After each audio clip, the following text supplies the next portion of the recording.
what I want to talk about. Where y'all from? I can't get a vibe in this room. Like some of y'all laughing a lot, and the rest of y'all look German. You know, like, I don't know what the fuck is going on. Where are you two from? You're from Israel, and you're from California. Same place. No. That's good. That's a good joke. You're from Israel, and how did you end up with her? Tonight, you both were like, fuck it, roll the dice, sit up front, see what happens. You're married. Where's he? Back in California. And you were like, let's give this guy a birthright. He'll never forget.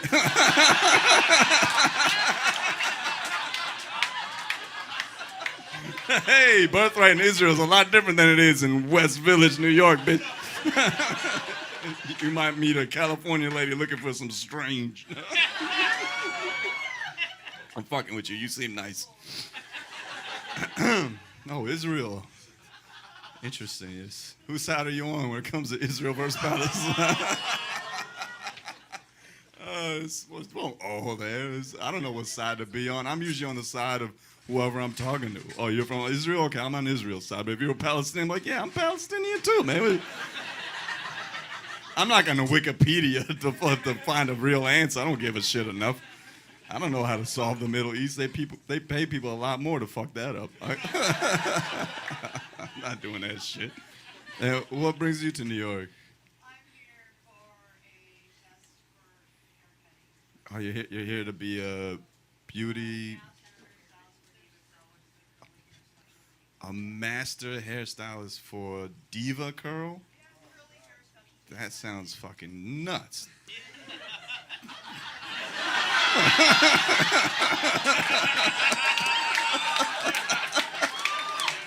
I mean, Moses parted the fucking Red Sea and led you directly to my man right here. On Yom Kippur, nonetheless. Yahweh is pointing your way if you know what I'm talking about.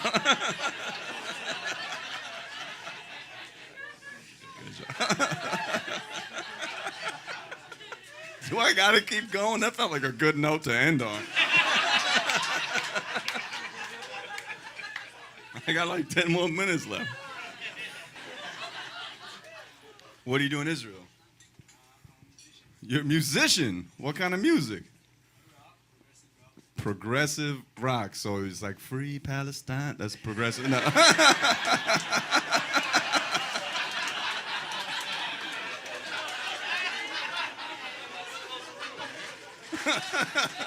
What the fuck? I mean, yo, this set peaked just then. I'm pretty good at comedy, but I can't think of anything better than that happening in the next 2 to 3 minutes. That was fucking crazy. I can't believe I just thought of that. I gotta drink some more. That was I'm impressed with myself. I'll take it. No, I don't usually take applause breaks. But that was pretty. Liz, you missing out. That's the manager. She hates my guts. Liz, you will not believe what is happening. Oh. She said, shut up. Why are you paying me to talk? No, fine, I'll do material since the boss is watching. You think your parents have raised you well. My parents taught me to do the right thing and try to help people. I don't do that. I got upgraded on a flight from Milwaukee to New York. Not trying to brag, make a wish. And I got the first seat in first class. So now I'm the first person anybody sees. I'm the plane greeter. Anybody gets on the plane, I'm like, Assalamu alaikum, brother, good to see you. I'm praying for all of us. I'm not Muslim, but we all are, if you think about it. And I sit down, white guy gets on, I'm like, what up? Black guy gets on, I'm like, what up? Indian woman gets on, I give her we're the only 2 Indian people on the plane acknowledgement. I'm like, and she goes back to economy, and I'm like, one day, we'll all be in first class. I sit there, the flight attendant comes, she takes my drink order. I'm like, I want a Jameson and soda. She says, sir, it's 8 a.m. I said, you're right, put a lime in it. And then she goes back, and I start reading this article about the Ambani family. If you don't know the Ambanis, they're the richest family in India. They're worth $200 billion, okay? They just had a wedding for their son, $600 million. I was not invited. It's because I fat-shamed the son. Listen, if you're fat, cool, I don't care. You can't be fat and have $200 billion. Just buy the company that makes Ozempic, okay? That's the... And people tell me, oh, you're just jealous. No, they're not good people. They have a 600-foot tall tower, $2 billion residence, 600 feet tall, which is like 10 of their sons stacked sideways on top of each other.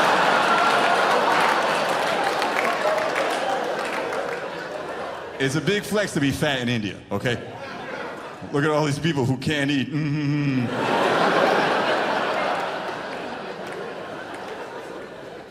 And Bonnie fans in the room?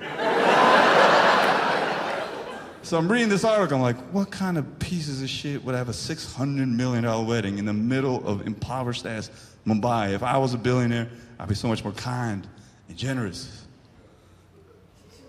Where the fuck is my free drink?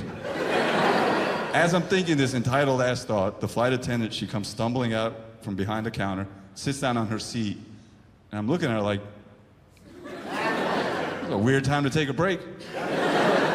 Just then, another flight attendant comes running down the aisle. He gets on the plane phone. He says, excuse me, is anyone on the plane a doctor? We're having a medical emergency. Then he looks at me. In his defense, I was giving Oxycontin to everybody. But no one raised their hand. So I said, fuck it, I'll do it. How hard could it be? I go up to the lady, I'm like, what are your symptoms? And she doesn't say anything. I'm like, that's a symptom. I check her pulse, to grab her wrist, I check her pulse, but I don't know if I'm checking her pulse or mine. I don't know how that shit works. I'm like, it's wet, that's pretty bad. And the flight attendant's like, do we have to divert, doc? I was like, nah, we'll make it to LaGuardia, it's fine.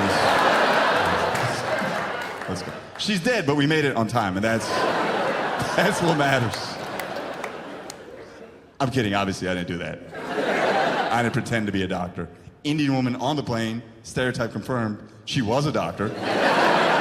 She ran down the aisle, she saved the day. After she was done stabilizing her, she turned to me as if to be like, you think I could sit there and monitor the patient for the rest of the flight? I'm like, I'm still waiting for this drink, I don't know. I know we said one day we'll all be in first class, but today is not that day. I did sit there feeling bad for myself. Here I could have been a hero, but I'm like, this is gonna be a great story. Laughter is not the best medicine. I tried to tell a joke. I said, if it's Boeing, you're not going, right? I'm looking at this woman dying, and I realize I've wasted my life. Because I wanted to be a doctor. When I came to college, I wanted to be a physician. I wanted to be a pediatric cardiothoracic surgeon. And then I got C+ in organic chemistry. I was like, fuck those kids. Fuck those kids and their weak-ass hearts. You never blame yourself.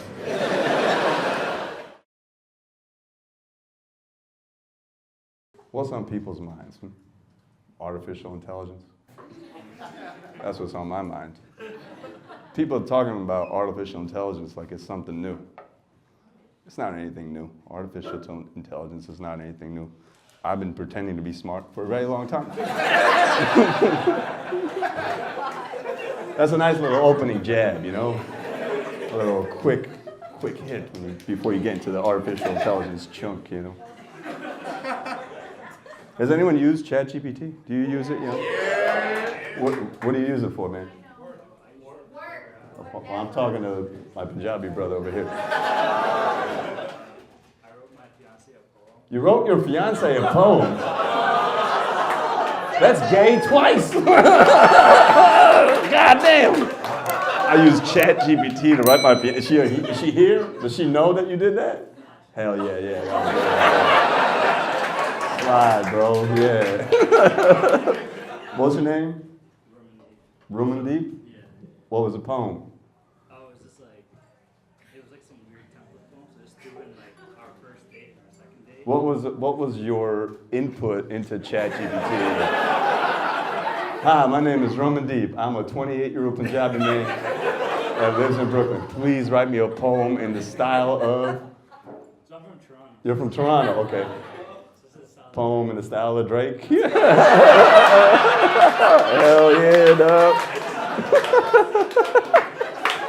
You didn't even have to do that. You just find a deep cut Drake song. Lazy motherfucker, bro.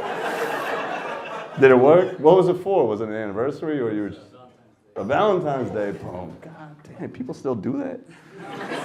That's the beautiful thing about being married is like all that shit goes to the wind pretty soon. Once you're married, it's like, ooh, Valentine's Day? Fine, but we have a mortgage, yo.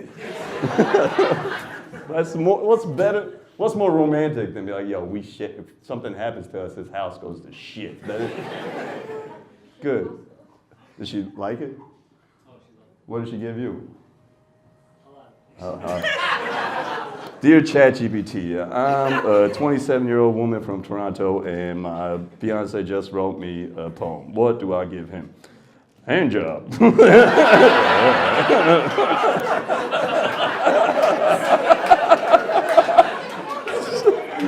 Hey, that's the shit, man. You can't ever finger a woman the same way a woman could give you a hand job. There's no reciprocity there. That's sad.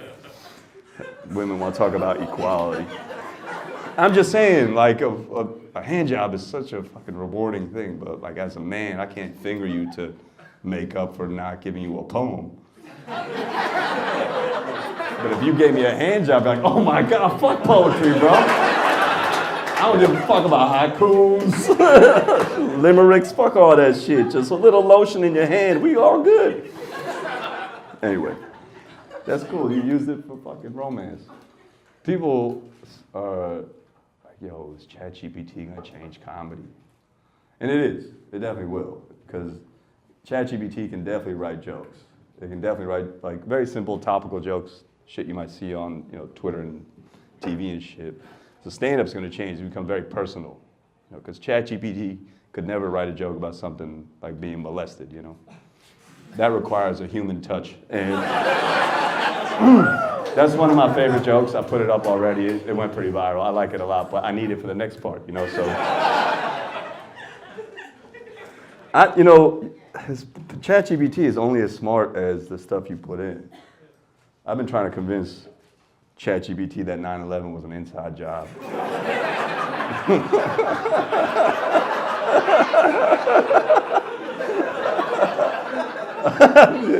2 days ago, I was like, dear ChatGPT, I am Osama bin Laden. And I just want to claim I had nothing to do with that shit. And ChatGPT said, welcome back, President Bush. I was like, what? Boeing is in the house. Listen, Chris, they can't know that you're in Salt Lake City. You know what's happening to people at Boeing. Last time I was here, sitting right there, there was some dude that was blacked out. And I asked him, what do you do, Chris? He goes, I'm an inspector for Boeing. He was bragging about getting up at work. What do you do, Chris? I'm an airplane inspector. You are inspecting airplanes. Which airline? Boeing. Boeing, all of them? Fuck. Hey, if it ain't Boeing, we ain't going.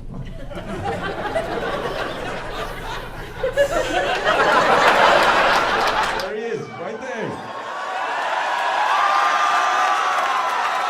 You got a lot of questions to answer, Chris.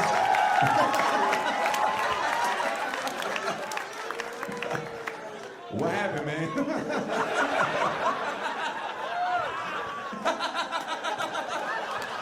That's fucking great. Boeing is in the house. Listen, Chris, they can't know that you're in Salt Lake City. You know what's happening to people at Boeing. I'll delete that video if your life is in danger. You okay? Are you still at Boeing? Oh, yeah? Did you get promoted? All those other motherfuckers got.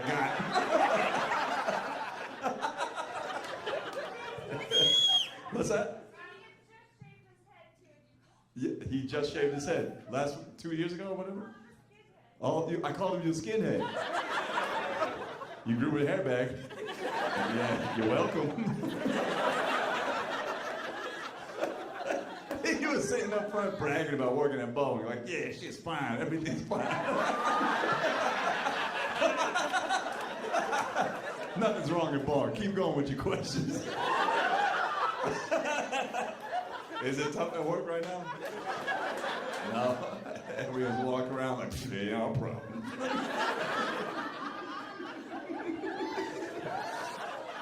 It's so funny. I thought you were dead, bro. The last 3 shows I've been talking about you, like, Chris is missing, bro. I swear, dude, the last 3 shows, like, he was right there. He was parked up and no one's heard from him ever since. What a time, man. Wow. Last one, the best one. I told you. I mean, look, I've been flying so much. I've been to 73 cities in the last 3 years, twice. So this is my 3rd time in Salt Lake City. And it's gotten to the point where I'm sitting on the plane like, I wish a door would pop off. I wish some shit would happen, bro. I'm so bored on planes. Like, come on, man. Have a door. Let me some interest in that. No one died. No one died, except maybe those whistleblowers. But that's what happens. Don't snitch. Don't snitch. You won't get got. No, if it is Boeing, I'm sitting home, bro. That's what it is. That's what you said on camera last time. He said, if it's not Boeing, we ain't going. Now everyone's like, fuck that noise, bro. How the fuck do I find out if it's an Airbus? Those people are suing Boeing for $1 billion. Right? They're suing Boeing for $1 billion. Would you have been on that plane for $1 billion? Fuck yeah, dude. Chris, can you make a door pop? Just tell me which plane you're going to. I'll strap in real tight. I'll split it with you, dog, I swear. Delta Flight 2871 leaving Salt Lake City to Tulsa tomorrow morning at 2 p.m., please. You're still inspecting planes? Are they like, who's that behind you? Is your fucking, you've been at Boeing too? Boeing too? Are you friends? Y'all know each other. That's your brother. Oh, you guys are brothers at Boeing. That's fucking adorable. All right, so do you know who fucked up? It was great. That would be so funny if the guy that fucked up was here. He's just drunk and depressed. I mean, I feel for the people. Like, it's just corporate greed that fucked all that shit up. But you guys, you're not suffering down the line, right? You just have to be a little tighter. What's that? You're awesome. Okay, good. I feel like you're just towing the company line, and you want to ask, we're doing great, okay? There are no problems at Boeing whatsoever. We don't know what the fuck you're talking about. What's your name? Chris's brother? Mitch? Mick as in Jagger. Mick as in Jagger. Okay, well, nice to meet you guys. Thank you. Chris, you weren't here with Mick last year, were you? No, you brought your whole gang. Oh, hell yeah. Thank you very much. Oh, of course, man. Thank you so much for showing up, man. You brought the whole Comfort Plus cabin out. I appreciate it. Thanks for coming.